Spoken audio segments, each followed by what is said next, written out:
From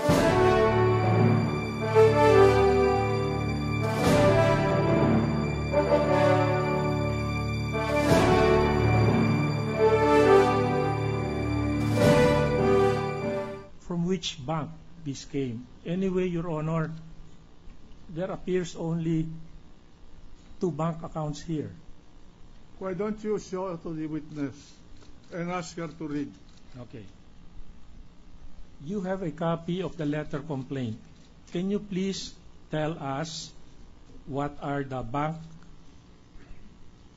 mentioned and the amounts in that bank that you said or you mentioned in your letter complaint? Ang binabanggit po namin, Your Honor, dito sa sulat ay 18 accounts, 18 accounts sa 2 bangko, ang Philippine Savings Bank at ang Bank of the Philippine Islands.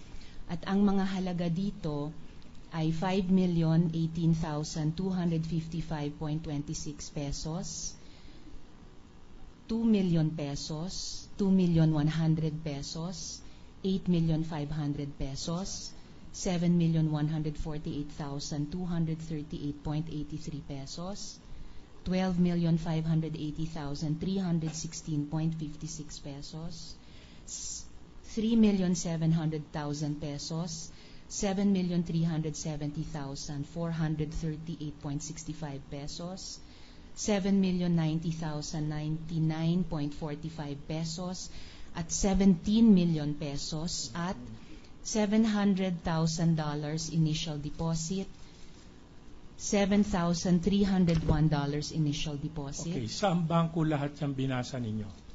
Lahat po ito mula sa Philippine Savings Bank, Your Honor. Tuloy po, Your Honor. Tuloy. At yung iba pa pong mga accounts, doon naman po sa Bank of the Philippine Islands, ang mga halaga ay 149,767.36 pesos, 153,395.12 pesos, 5,067,711.18 pesos, 1,525,872.87 pesos, 678,501.83 pesos, at 12,024,067.70 pesos, Your Honor. At sinabi ninyo na lahat ito ay nanggaling na sa ebidensya na napresenta dito sa impeachment proceedings. Opo, Your Honor.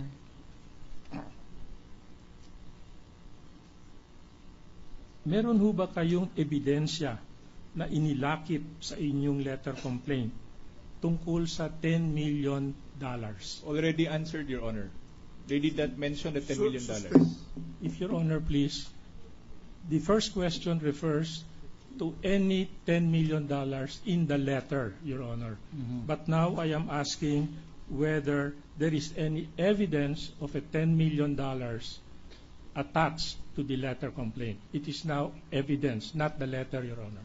Your Honor, that will not have any basis because there is no statement that they mentioned the $10 million in their letter. So there is no basis for asking if they have attached evidence. Well, about the $10 million. let the witness answer so that we can expedite the procedure.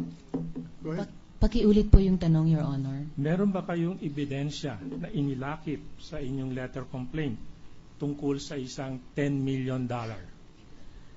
Hiniling po namin na imbestigahan ng Office of the Ombudsman ang issue ng dollar accounts. Kung anumang halaga po yun, ay iniwan po namin sa Office of the Ombudsman, tignan kung mayroon at kung magkano po yun, Your Honor.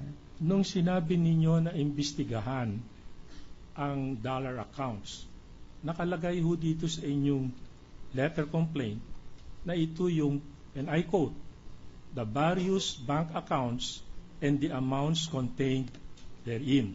Gusto ninyong sabihin, itong inyong ebidensya na nakalakip na dito sa inyong letter complaint. Hindi ho ba? Opo, Your Honor. Okay. At ang katotohanan, at ano ho ba ang inyong purpose sa pagpadala nitong letter na ito kay Ombudsman Morales? Ang purpose po namin, Your Honor, sa pagsulat kay Ombudsman Morales ay hilingin bilang mga mamamayan, hilingin na imbestigahan ng Office of the Ombudsman yung issue ng dollar accounts. Alang-alang sa full accountability, at masaya po ako, Your Honor, na hindi kami nabigo. Ngayon, ang Office of the Ombudsman ay tumutugon sa mga request ng mga mamamayan. Okay. Pakibasa nga ho ninyo yung inyong first paragraph ng inyong letter complaint. Ang first paragraph po namin, Your Honor, ay ito. We, Ruperto Alerosa, G.B. Gores, Harvey Ke, Risa Ontiveros, and Albert Concepcion, citizen taxpayers of the Philippines, are filing this complaint request before your good office for an investigation to be conducted on the Chief Justice of the Supreme Court, Mr. Renato Coronado Corona, for numerous violations of the provisions of the Anti-Graft and Corrupt Practices Act, RA 3019 as amended, for having acquired ill-gotten wealth as the same is defined and proscribed under RA number 1379, otherwise known as the Act declaring forfeiture of ill-gotten wealth of public officers and employees, the Anti-Money Laundering Act of 2001, RA number 9194, the Act punishing the receiving and giving of gifts of public officials and employees, PD number 46, and such other laws which Mr. Corona may have violated as determined by your office in the course of your investigation.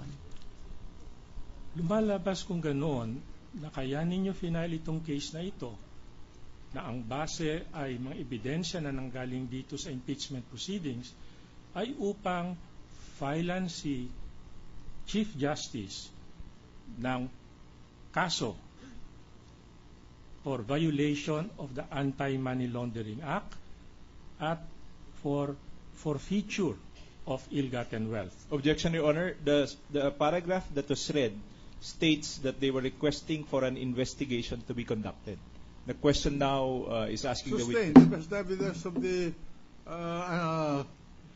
matter asked is what was read by the I was just clarifying. reform the question. I will, yes. You said that you forwarded a letter complaint together with evidence from the impeachment court to the Ombudsman. And you said that after investigation of your complaint, that the Ombudsman would file a declaration of forfeiture of ill-gotten wealth as well as violation of Anti-Money Laundering Act. Is that not correct? Ang tanging hiling po namin, Your Honor, sa aming sulat sa Office of the Ombudsman ay na imbestigahan nila yung issue ng dollar accounts. Kung ano po yung gagawin nila pagkatapos ay hindi na po namin hawak yon dahil kami po yung mga mamamayan na sumulat, humiling, kung ano po yung gagawin nila doon pagkatapos ay kanila na pong desisyon. Ngayon, itong dollar accounts na sinasabi mo ay yung dollar accounts na nakalakip dito sa inyong letter complaint, Philippine Savings Bank, na sinasabi ninyong $700K at saka $7,301. Yun po yung lumabas, Your Honor, at that point in time dito Yes. sa impeachment Okay. trial. Ngayon, At hindi na pinag-uusapan at tingin namin importanteng issue, kaya sumulat kami at humiling sa Office of the Ombudsman na sila po yung imbestigahan itong issue ng dollar accounts ng buo. okay.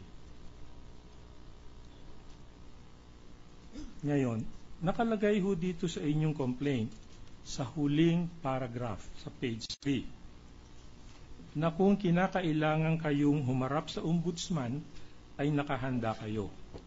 Kayo ho ba ay ipinatawag at kinausap ng ombudsman?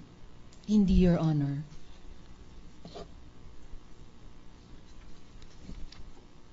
Bago mag-Mayo 13, 2012, alam ba ninyo kung ano ang aksyon ng ombudsman sa complaint ninyo? Bago mag-Mayo 13, 2012. Hindi po, Your Honor. Okay. Pagkatanggap ninyo ng subpoena sa Senado sinulatan ba ninyo ang Senate President? Your Honor, maaari po ba akong humingi ng clarification lamang po? Ano po yung nangyari sa Mayo 13? Hindi. Tinatanong ko lang, bago mag-Mayo 13, 2012,